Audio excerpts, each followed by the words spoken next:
Welcome back to Mr. Orth's Flip Classroom for Grammar, looking at pronouns, in particular nominative and objective cases. First, a nominative pronoun. In previous series, you may have learned this as a subject pronoun. We're going to change that definition slightly to call it a nominative pronoun. Nominative, by the way, is related to the word naming.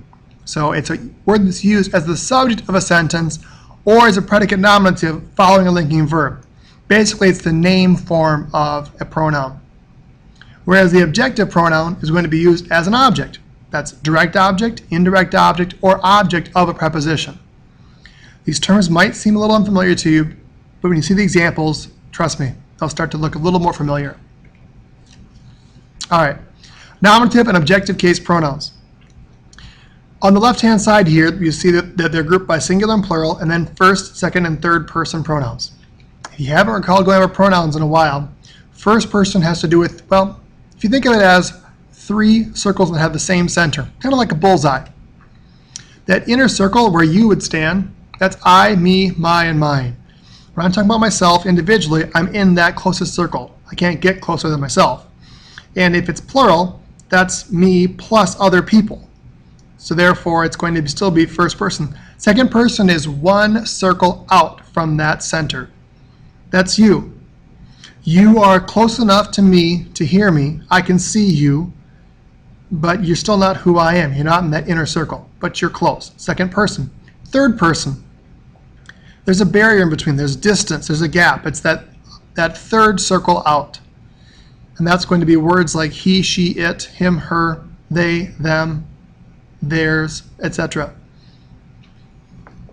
When we're looking at pronouns, in nearly all cases, we need to make sure we understand whether there's a singular or plural form, as well as a first, second, and third person form. Nominative case, again, that's going to be ones where it's a subject or it comes after a linking verb. We'll call it predicate nominative as opposed to a predicate noun or predicate pronoun that we might have in years past. So I, you, he, she, it, we, you, they, those are all going to be subjects or after linking verbs.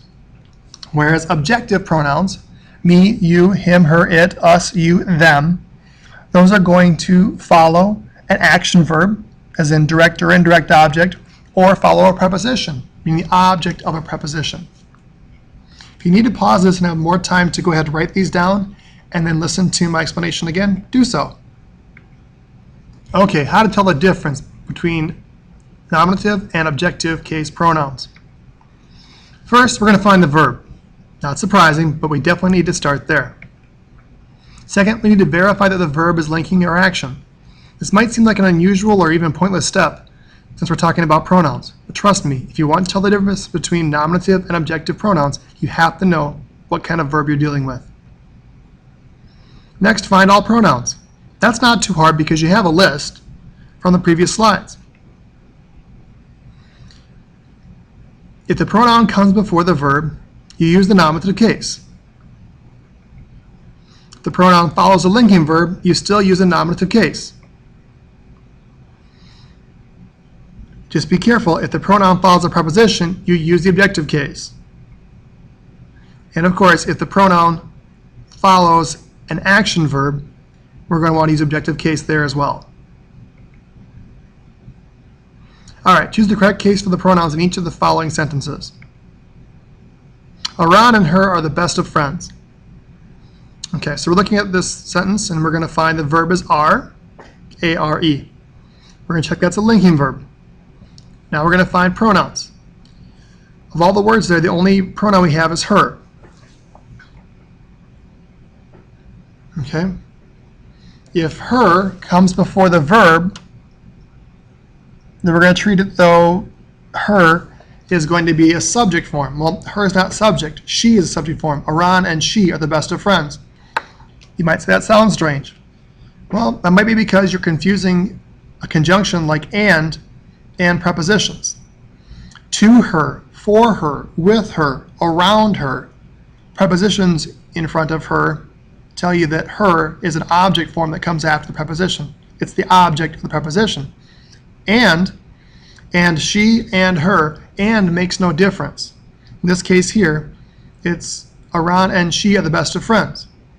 Another way to think about it when you've got a compound subject like this, you can always switch what's on either side of the and. Is it her and Iran are the best of friends, or she and Iran? Well, it's still, again, subject. Therefore, we need to use subject form, so we're looking at she. The first astronaut on Mars will be I or will be me. Again, don't go with what sounds familiar to you through the steps. So we have our verb, will be. There's no action there, so it's a linking verb.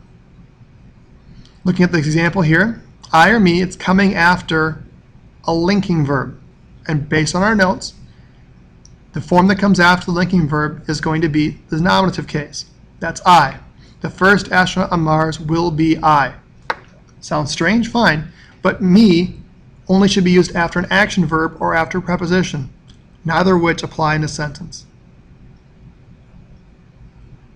So he's a subject form for the predicate pronoun here, or predicate nominative.